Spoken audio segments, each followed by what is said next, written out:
बयानबाजी भी शुरू हो गई है। बीजेपी ने अखिलेश यादव को घेरा है। क्या कुछ कह सुनाते हैं आपको। क्राइम और करप्शन पर उत्तर प्रदेश सरकार जीरो टॉलरेंस की नीति के आधार पर काम कर रही है।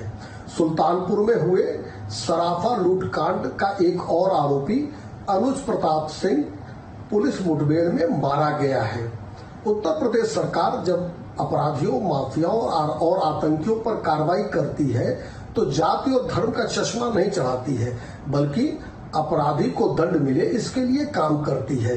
हाँ, उत्तर प्रदेश में पूर्व मुख्यमंत्री समाजवादी पार्टी के राष्ट्रीय अध्यक्ष अखिलेश यादव जो अपराधियों और माफियाओं के संरक्षण करता है, वो जरूर जाति धर्म का चश्मा लगाकर अपराधियों को संरक्षण देते हैं, यहाँ तक बलात्कारियों की भी मदद करते हैं।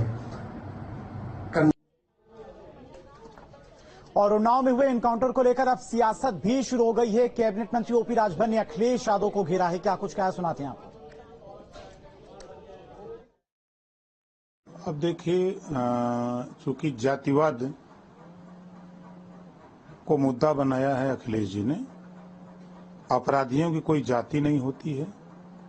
अगर वो जाति की बात करते हैं, अपनी जाति की बात करते हैं, तो 67 मुसलमान अपराधी मारे गए, 20 ब्राह्मण, 18 ठाकुर, 17 जाट गुजर मारे गए, 24 अति पिछड़ा मारा गया और 26 अन्य इनकाउंटर में मारे गए, जो सब अपराधी प्रवृत्ति के थे।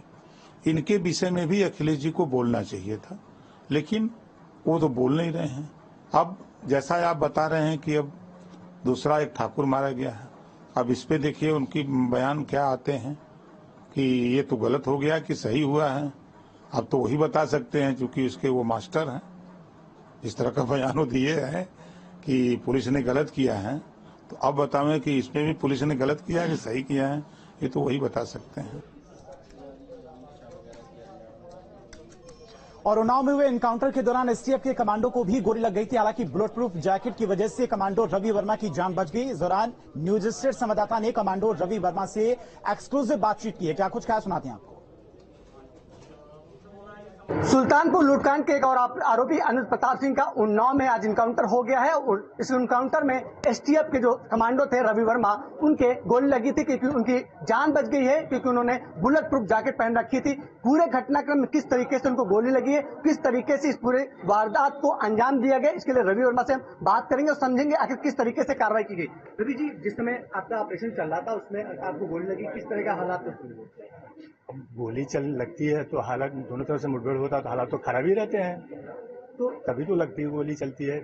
एक आरोपी जो था लूटकांड का वो ढेर हो गया है, और क्या उसके साथ भी कोई सहयोगी था? हाँ, दो आरोपी थे। एक भागा, दूसरे को पकड़ने के लिए गया तो पहली गोली चलाया, वो गोली मुझे हिट हुई और दोनों जवाबी कार्रवाई दोनों तरफ से फायरिंग हुआ, फिर उसमें हो गया। तो आपने बुलेट प्रूफ जैकेट पहन रखी थी, कितनी गोलियां उस बुलेट प्रूफ जैकेट में लगी? एक लगी। तो जितने भी लोग उस टीम में थे सबने बुलेट प्रूफ जैकेट पहन रखी थी? नहीं, आगे टीम के हिसाब से होता है, आगे जो रहता है वो जैकेट पहने रहता है, जो पीछे कवर पार्टी में रहता है वो अपने हिसाब से रहता है। निश्चित तौर पे रवि जी का कहना है कि जो मुठभेड़ हुई है उसमें उनको एक गोली लगी थी, लेकिन बुलेट प्रूफ जैकेट होने की वजह से उनकी जान बच गई है, वो सुरक्षित है। इस पूरी कार्रवाई को फिलहाल अंजाम दिया जा रहा है। एक जो आरोपी फरार है उसके लिए लगातार दबिश दी जा रही है, उसके लिए कॉबिंग की जा रही है। एसटीएफ पूरे मामले में सर्च अभियान चला रही है। Rahul Shukla, news state, Uttar Pradesh, Unnao.